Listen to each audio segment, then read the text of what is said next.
Griffin clinked his champagne glass at the company holiday party, and the entire room fell silent. Everyone knew what was coming next. The promotion announcement I'd been waiting 3 months for. I smoothed my black dress and prepared to smile graciously when my name was called. "Ladies and gentlemen," Griffin announced with his trademark confident grin, "I'm thrilled to announce our new sales director. After careful consideration of all candidates, the promotion goes to Brian." I nearly dropped my wine glass. That was supposed to be my name. Everyone in the room turned to look at me, their faces mixing surprise with uncomfortable pity. My cheeks burned hot as Brian strutted forward like he'd just won the lottery. 3 years of 60-hour weeks, missed family dinners, and weekend client calls had just evaporated in 5 seconds. Griffin leaned in close to me, his expensive cologne overwhelming. "You're great at what you do, Zara. But leadership requires a different skill set.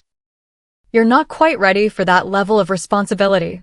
Then he patted my shoulder condescendingly and walked away, leaving me standing there with my smile cracking like cheap paint. I spent the rest of the party fake clapping and forcing congratulations through gritted teeth while Brian accepted handshakes from everyone who mattered. My hands shook as I held my wine glass, trying not to let anyone see how devastated I felt inside. The promotion that had been practically promised to me for months had just vanished into thin air. I excused myself early, mumbling something about not feeling well to anyone who asked.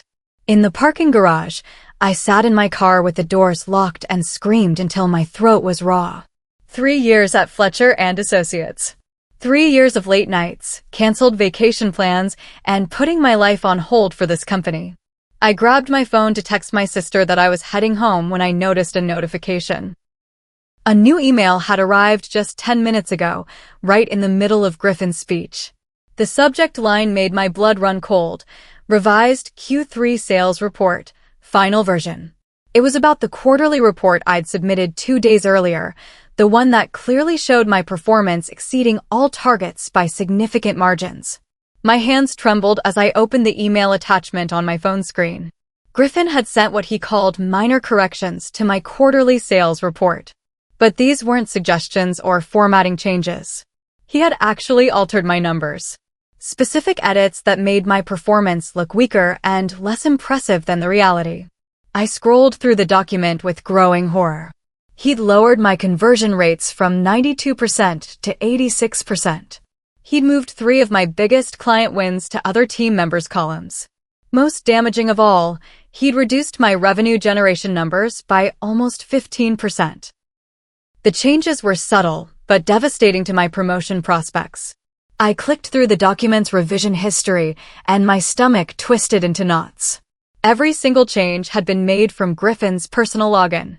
He'd systematically weakened my performance data while I was getting ready for the party, probably knowing exactly how he planned to use it against me. I took screenshots of everything, my fingers moving frantically across the screen. Then I forwarded the original version to my personal email and deleted the notification. I wasn't ready to confront this disaster yet. I needed time to think, to plan, to figure out how to fight back against someone who clearly had no limits. Monday morning's team meeting felt like walking into an execution chamber. Griffin called me out in front of the entire sales department for what he termed concerning inaccuracies in my quarterly report.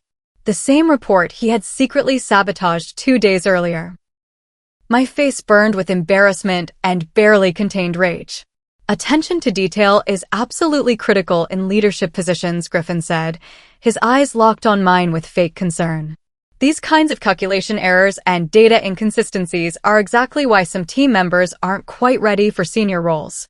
It's disappointing to see such careless work from someone with Zara's experience." Brian nodded along seriously, as if he hadn't been struggling to meet basic targets just 6 months ago. I kept my mouth shut and took detailed notes, acting like nothing was wrong while my mind raced with plans for revenge. After the meeting ended, my computer pinged with a Slack message from Julia Santos, our newest intern. "Are you okay?" That seemed really unfair and harsh. I stared at her message for a long moment. Julia was sharp, observant, and most importantly, she was new enough to the company that she hadn't learned to keep quiet about unfair treatment yet. Maybe I wasn't as alone in this fight as I thought.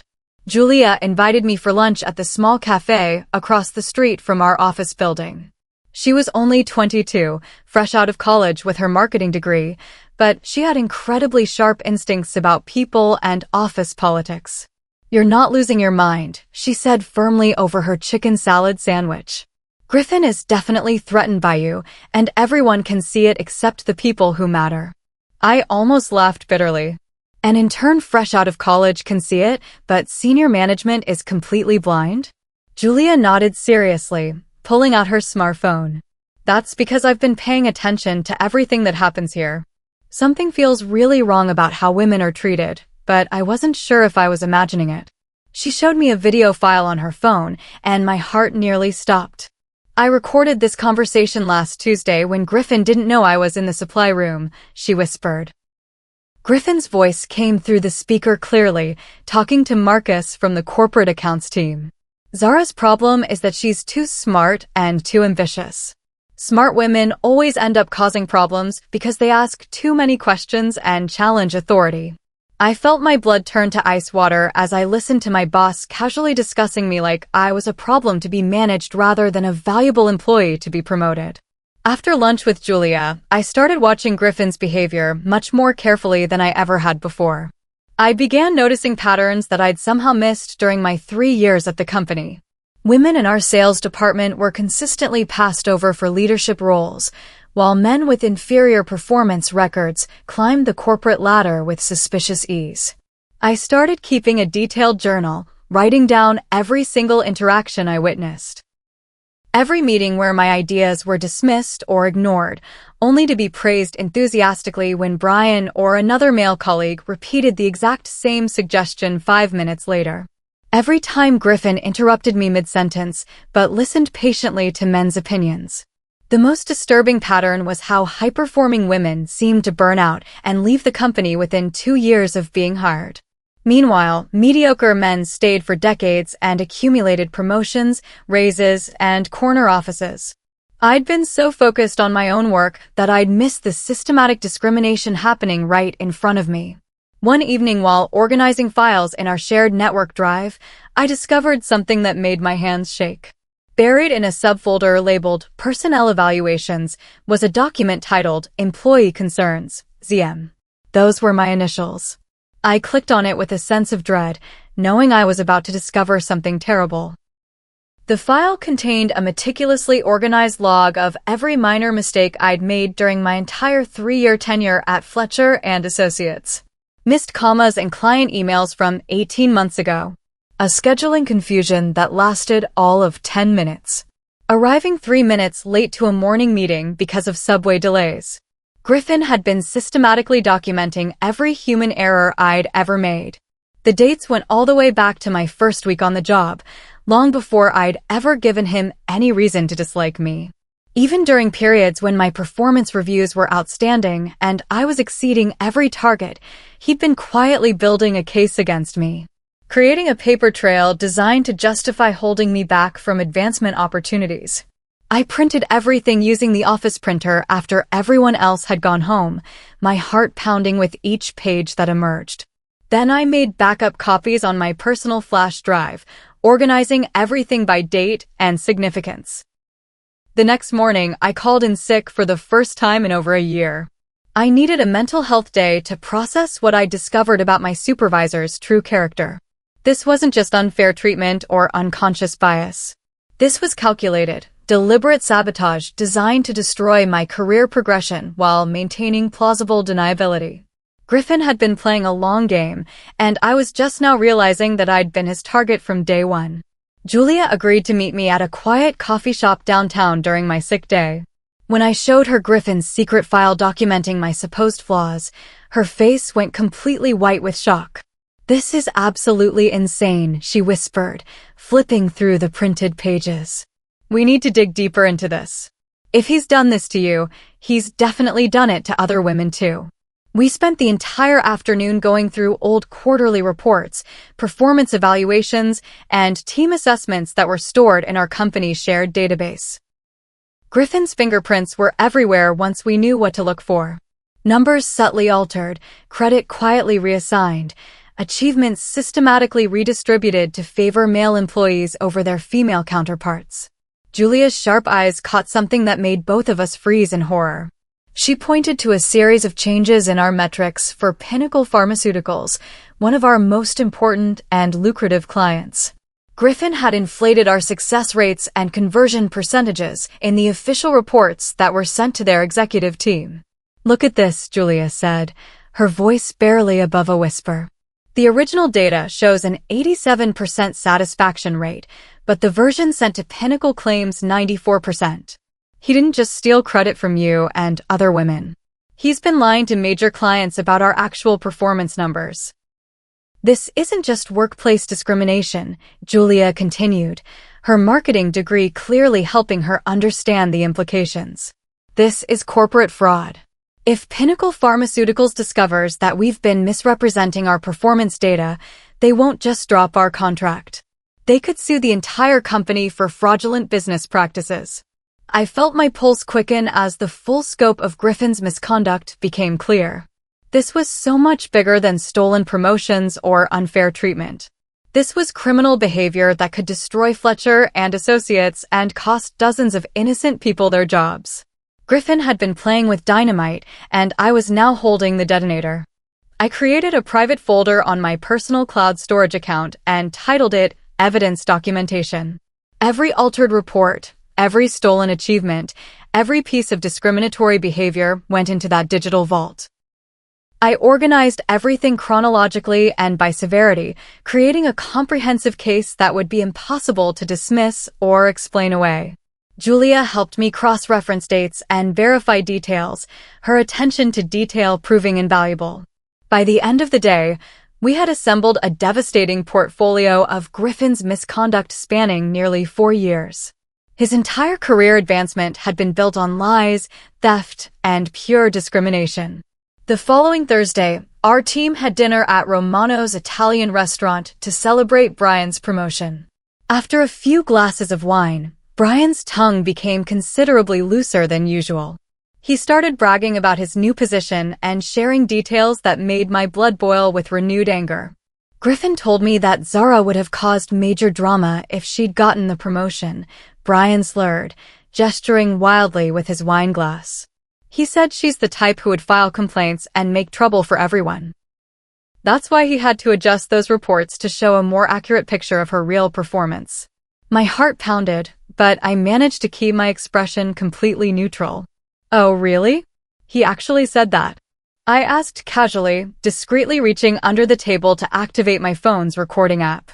"What else did Griffin tell you about the promotion decision?" Brian continued talking, completely oblivious to the fact that he was providing me with a recorded confession of Griffin's illegal activities. He admitted that Griffin had told him about changing my performance numbers, about building documentation files on problematic female employees, and about his strategy for managing ambitious women who might threaten the existing power structure. I had everything on audio now, clear and undeniable evidence of conspiracy and fraud that would be impossible for anyone to dismiss or rationalize away. The following week, Griffin began micromanaging my work with an intensity that bordered on harassment. He scheduled random meetings about trivial issues, adopted an increasingly cold and hostile tone in all our interactions, and sent late-night emails with urgent requests that could easily wait until normal business hours. The pressure campaign was obviously deliberate and carefully calculated. I recognized this strategy from articles I'd read about workplace bullying. He was trying to make me crack under pressure, to quit voluntarily or lash out inappropriately so he could justify all the negative documentation he'd been accumulating. Every day felt like navigating through a minefield, knowing that any misstep would be weaponized against me.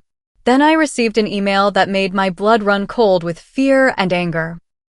It was an official notice from Human Resources about ongoing collaboration concerns and attitude issues that had allegedly been brought to their attention by my direct supervisor. Griffin was escalating his campaign to destroy my career, and time was running out faster than I'd anticipated. The HR notice requested a formal meeting to discuss these performance issues and develop an improvement plan. I knew this was corporate speak for the beginning of a termination process. Griffin was preparing to fire me, and he'd spent years building the documentation to make it look justified and legal. Julia seemed increasingly nervous and distracted during our interactions the following week. She avoided making eye contact during meetings and stopped responding to my Slack messages with her usual enthusiasm. Finally, she approached me after work with an expression of guilt and concern that told me everything I needed to know. "They offered me a permanent position instead of just the internship," she said quietly, glancing around to make sure no one could overhear our conversation. "But I had to sign a comprehensive non-disclosure agreement that specifically prohibits discussing any internal company matters with current or former employees. They made it very clear that violating the NDA would result in immediate termination and potential legal action." My heart sank as I realized that Griffin was deliberately eliminating anyone who might support me or provide testimony about his misconduct.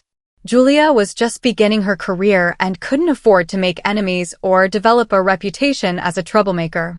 She needed this job and the experience it would provide for her future. "Take the permanent position," I told her firmly, meaning every word. "You've already helped me more than enough, and I can handle everything else on my own from here. Don't risk your career for my problems." She looked simultaneously relieved and worried, clearly torn between loyalty and self-preservation. I completely understood her position and didn't blame her for choosing her own future over my fight. An older colleague named Lydia Martinez approached me privately after a client presentation the next day. She had been with Fletcher Associates for over 15 years and had survived multiple management changes, corporate restructurings, and office politics that would have destroyed weaker people. Her experience and institutional knowledge made her invaluable to the company. "You remind me of myself when I was younger and more idealistic," she said quietly, making sure we couldn't be overheard by passing colleagues. "Don't let Griffin break your spirit or destroy your confidence." I've watched this exact same pattern play out with other talented women over the years, and it never ends well unless someone finally stands up and fights back. She looked around cautiously, then pressed a small flash drive into my palm. "I've been keeping detailed records of everything that happens in this office for years. Call it professional insurance or paranoid documentation, but I learned a long time ago that having evidence is the only protection against people like Griffin." I squeezed her hand gratefully, feeling a surge of hope for the first time in weeks. Knowing that someone else had witnessed Griffin's behavior and was willing to help me fight back made all the difference in the world.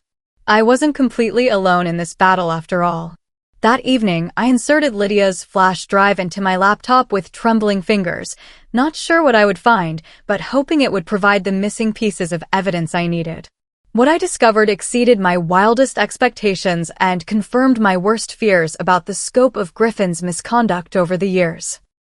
The drive contained meticulously organized documentation spanning nearly a decade of systematic discrimination. Performance reviews where Griffin had stolen ideas and achievements from female employees and redistributed credit to male colleagues. Email chains showing him deliberately undermining women's confidence and professional reputations through subtle but persistent criticism and exclusion. Most damning of all were the patterns Lydia had identified in promotion decisions, salary negotiations, and project assignments. Women consistently received inferior opportunities, smaller raises, and more criticism despite equivalent or superior performance metrics. Meanwhile, men with mediocre results were fast-tracked into leadership positions and given high-profile clients. I spent hours uploading everything to my secure cloud storage, organizing the evidence by date, severity, and potential legal implications. The documentation was now overwhelming and undeniable. Griffin's entire career had been built on systematic theft, fraud, and discrimination that violated numerous federal and state employment laws. I decided it was time to take control of my own destiny rather than waiting for Griffin to destroy my career completely. Working quietly and discreetly, I applied for senior positions at 3 competing marketing firms in our city. Instead of using colleagues as references, I reached out to former clients who knew the quality of my work without Griffin's negative spin and manipulation. The response was immediate and encouraging. Within 1 week, I had heard back from all 3 companies expressing serious interest in my background and experience. Most intriguingly, a senior executive at Sterling and Associates wrote back personally, "We would love to schedule an interview as soon as possible." Several talented professionals have left Fletcher and Associates recently and joined firms in our professional network. The consistent pattern suggests there may be systemic issues affecting employee retention there. This response revealed something I hadn't fully realized before. Other companies in our industry had noticed the unusual exodus of talented women from Fletcher and Associates. They were actively recruiting people who had been driven away by Griffin's toxic management style, recognizing that his discrimination was their opportunity to acquire top talent. The knowledge that I wasn't alone in this experience and that other professionals had successfully escaped Griffin's influence gave me both hope and additional leverage in my fight for justice and accountability. The following week brought unexpected chaos that sent shockwaves through our entire office. Word spread quickly that Pinnacle Pharmaceuticals had requested a comprehensive audit of all account documentation and performance metrics. They were considering a major contract expansion and needed to verify the accuracy of all reported data before making their final decision. Griffin called an emergency all-hands meeting, and I could see panic written across his face as he addressed the team. His usually confident demeanor had been replaced by obvious nervousness and barely controlled fear. "We need to ensure absolute precision and accuracy in all client-facing reports and documentation," he announced, his voice slightly shaky. "Any inconsistencies or errors could potentially cost us our most valuable client relationship." I sat in the back of the conference room, watching Griffin squirm with barely concealed satisfaction. I knew exactly which inconsistencies Pinnacle's audit would uncover: the inflated success rates, the falsified conversion percentages, and the stolen achievements that Griffin had been reporting for years. His web of lies was about to unravel in the most public and professional way possible. Brian looked confused and concerned, clearly not understanding why a routine client audit would cause such panic among senior management. But I knew this was the beginning of Griffin's downfall, and he was finally going to face consequences for years of fraud and misconduct. Within 48 hours of Pinnacle's audit announcement, Griffin mysteriously disappeared from the office. The official company-wide email cited medical leave for personal health issues, but everyone knew something more serious was happening behind the scenes. Brian started acting increasingly strange, mumbling nervously during meetings and avoiding eye contact with anyone who asked questions about the sudden leadership vacuum. Rumors flew through the office corridors like wildfire. Some people whispered about the client audit uncovering serious problems with our reported metrics. Others mentioned mysterious HR investigations and executive-level meetings happening behind closed doors. Nobody seemed to know the complete story, but everyone could feel the tension and uncertainty building throughout the organization. Then I received the phone call I had been both expecting and dreading. Human Resources wanted to schedule an immediate meeting with me to discuss recent developments and ongoing concerns related to your employment status. I knew this was Griffin's final desperate attempt to destroy my career before the full truth about his misconduct became public knowledge. The meeting was scheduled for the next morning, giving me less than 24 hours to prepare my defense and decide how much of my evidence to reveal. This was going to be the most important conversation of my professional life.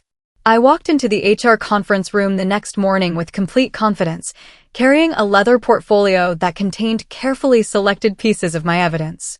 2 senior executives sat across from me, Victoria Hayes from Human Resources and Marcus Williams from Legal Affairs. Their expressions were serious but not hostile, which gave me hope that they were genuinely interested in discovering the truth. They began by asking general questions about collaboration challenges and communication issues that had allegedly been documented in my personnel file. I listened patiently to their concerns, then pulled out my smartphone and placed it on the conference table between us. "Before we discuss those allegations," I said calmly, "I think you should hear this recording."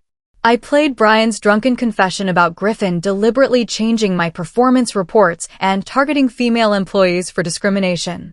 His voice filled the conference room clearly and unambiguously, providing undeniable evidence of conspiracy and fraud. Victoria's face went completely white as she listened to the recording.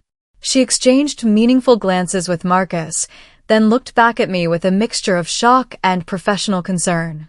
"Do you have additional documentation that supports these allegations?" she asked carefully. I opened my leather portfolio and placed a thick, organized folder on the conference table. "This contains 3 years of comprehensive evidence," I said professionally. "Falsified client reports, systematic credit theft, discriminatory performance evaluations, and fraudulent data that was sent to major clients like Pinnacle Pharmaceuticals. Everything is documented with dates, screenshots, and corroborating evidence." The room fell into complete silence as Victoria and Marcus began flipping through the meticulously organized documentation.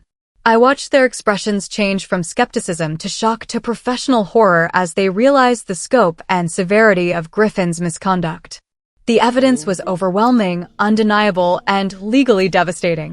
"We're going to need time to review all of this material thoroughly," Marcus said carefully, his legal training clearly kicking in as he recognized the potential liability issues.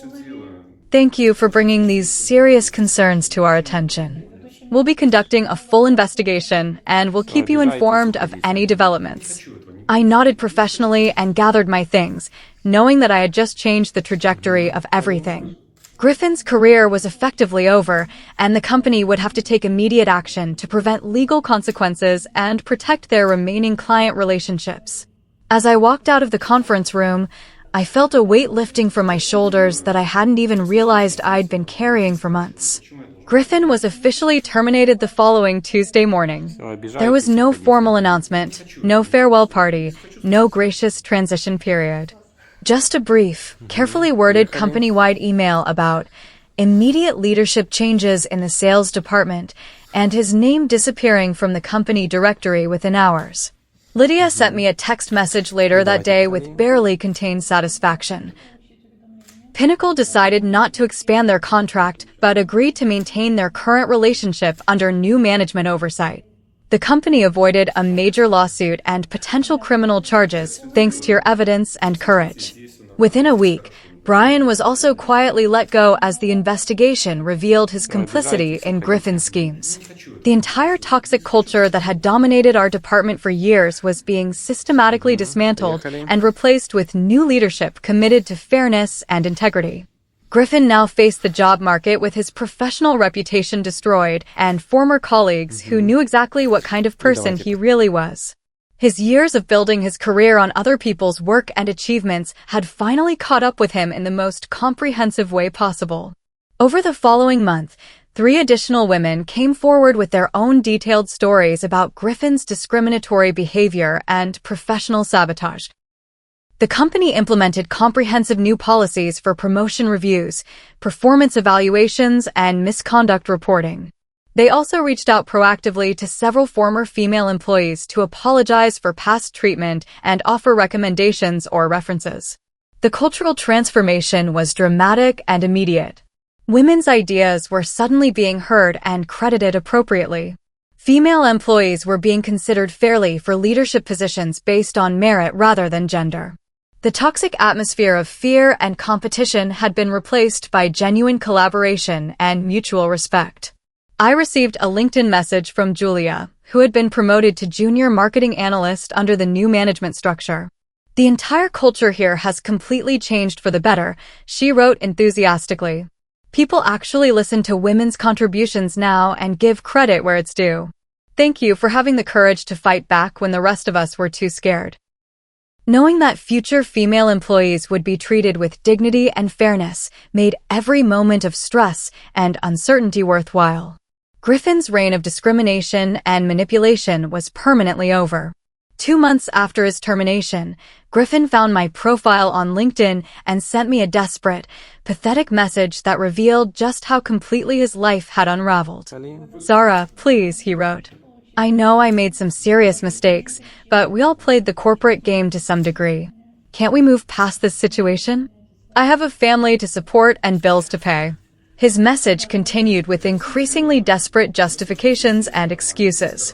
He claimed that his behavior was just normal office politics and that everyone engaged in similar competitive tactics. He even had the audacity to suggest that I was being vindictive and unreasonable by not helping him find new employment opportunities.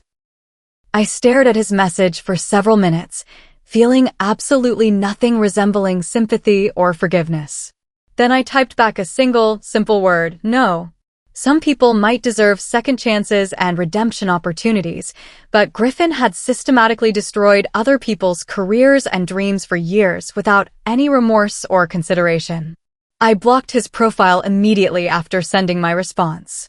His consequences and future struggles were entirely his own responsibility. I had moved on to bigger and better opportunities, and he could figure out his own path forward without my assistance or forgiveness. At my new company's annual leadership retreat 3 months later, I was invited to speak about overcoming workplace challenges and advocating for professional integrity. I shared my story without naming specific companies or individuals, but included all the important strategic and emotional details that had helped me survive and ultimately triumph. The conference room was completely silent throughout my 20-minute presentation. When I finished, the applause was sustained and genuine, with several attendees coming forward afterward to share their own similar experiences and thank me for my courage in speaking out about systemic discrimination. A senior vice president approached me during the networking reception afterward. "What you went through took incredible strategic thinking and personal bravery," she said admiringly. "We need more leaders who are willing to stand up for ethical principles even when it's professionally risky. Let's schedule some time to discuss your long-term career trajectory here." For the first time in my professional life, I felt truly valued and respected for both my technical competence and my personal character. This was what healthy, supportive leadership was supposed to look like. 6 months after joining Sterling & Associates, I was promoted to Senior Client Strategy Director, a position that came with significant autonomy, a substantial salary increase, and direct reporting to senior executives. The announcement was made with genuine enthusiasm and respect, celebrating both my past achievements and future potential without any hidden political agendas. A beautiful arrangement of congratulations flowers arrived at my office the next morning, accompanied by a handwritten card from my new team members. Julia had also sent a separate note. "You showed me that standing up for yourself isn't just personally brave, it's professionally necessary for creating positive change. Thank you for leading by example." That card still sits prominently on my desk as a daily reminder that sometimes the most difficult professional battles lead to the most meaningful and lasting victories. The courage to fight back against injustice doesn't just benefit you personally. It creates better opportunities for everyone who comes after you. My career was finally built on a foundation of integrity, merit, and mutual respect rather than politics, manipulation, and discrimination. The difference was transformative and liberating in ways I hadn't even imagined possible. Last week, I found myself driving past the Fletcher Associates building during my lunch break. I wasn't angry anymore, or hurt, or bitter about what had happened there. I felt completely free from the emotional weight of that toxic environment and genuinely grateful for the strength I'd discovered during the darkest period of my professional life. I thought about all the women who would never have to experience Griffin's systematic manipulation and discrimination because someone finally had the courage to stand up to him with evidence and determination. The toxic culture was gone, fair policies were in place, and future employees would be judged on their actual merit and contributions. The most satisfying revenge isn't about destroying someone else's life. It's about building the successful, ethical career that they tried to steal from you, while ensuring that their harmful behavior can never hurt anyone else again. Sometimes the best victories are the ones where you walk away stronger, wiser, and more successful than you ever imagined possible, knowing that you fought for justice not just for yourself, but for everyone who comes after you. So that's my story. What would you have done? Craving more secrets, lies, and betrayal? This is just the beginning. Hit subscribe. You won't believe what comes next.